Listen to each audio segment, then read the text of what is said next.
Hey guys, how you guys doing? It's March 6, 2019.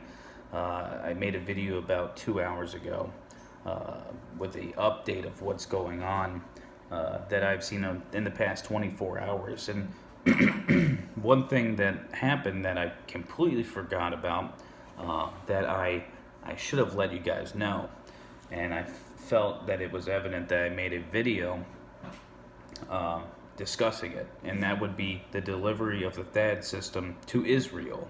All right, and why is this important? Israel already has the Iron Dome. With the THAAD system being delivered, I think it points towards a broader conflict against Iran in the future. Now, is this short term or long term? I believe it's still long term. But it points to that fact. You know, around the same time that this is happening, you've got the United States of America and Israel both condemning Iran's missile program. And then we have to ask ourselves, you know, how far along is Iran with their missile program? How close are we to an actual conflict? Now, we heard reports a couple weeks ago that Russia was going to make sure that Syria had Iranian soldiers taken out of western Syria. It looks like that has not occurred. You know, they're still there. They're still on the border of the Golan Heights. And we're at a point where, you know, war with Iran, especially if you're in Israel, is becoming, you know, a much more real factor. You know, and that's something that has been brimming for the past few years. But with the THAAD system being delivered to Israel, it raises some eyebrows, it raises some questions, things that we have to continue to watch. Just a quick update for you guys. Something else I just saw over the past few hours is that Maduro in Venezuela is calling for a protest and rally this Saturday. The more I look at the situation in Venezuela, the more I think that everyone, at first everyone thought U.S. intervention, humanitarian aid back at February 23rd, that something was going to go down there. It would cause the U.S. to intervene militarily into Venezuela. That did not happen. Okay, U.S. allies stepped down, said, we're not doing that right now. Then they sent Guaido, the opposition leader, I still don't know if I'm saying his name correctly, back to Venezuela. They expected Maduro to arrest him. That didn't happen. He was welcomed with open arms. So the more this situation plays out, the more I think that it's going to be a lot less bloodbath and more smooth. The regime change is going to happen. The U.S. and Western-backed allies have stated it's going to happen. South American officials have come out and stated it's going to happen. So we know it's going to happen, but I believe it'll most likely be a lot smoother than we previously thought. All right, but we're going to keep on watching that situation because things change, guys.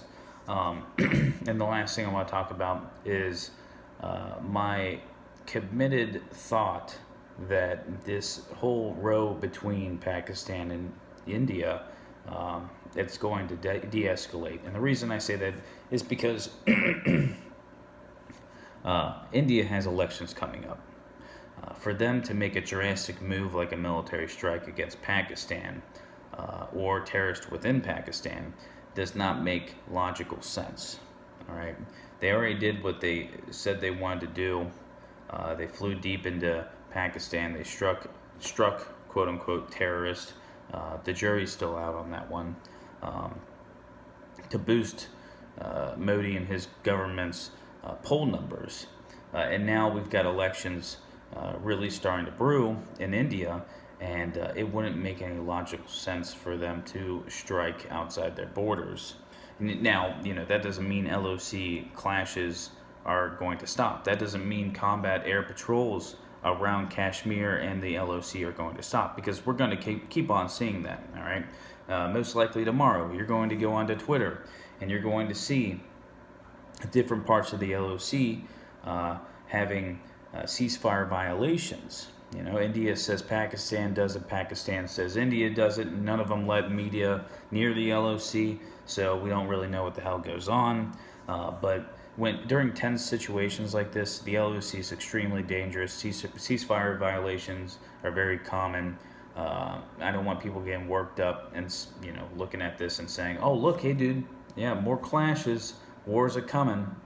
Now, you know, never, never think that the unthinkable can't happen, but my experience is telling me from what I've seen over vast international situations that I've looked into and researched. This is telling me that there's a 95% chance that this is going to go back to the norm, like I talked about in my last video. Once again, we're going to have to continue to watch this situation, continue to watch the situation in Venezuela, continue to watch the situation with North Korea, with the Ukraine, with Israel, with Iran. It seems like every day we get some answers, but we also get questions back with it.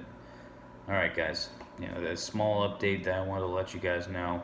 I'm going to watch situations tomorrow as they unfold, especially around the LOC, especially with Venezuela. But I think Saturday is going to be a big day for news out of that corner of the world. But as more information comes out, we'll discuss it. All right.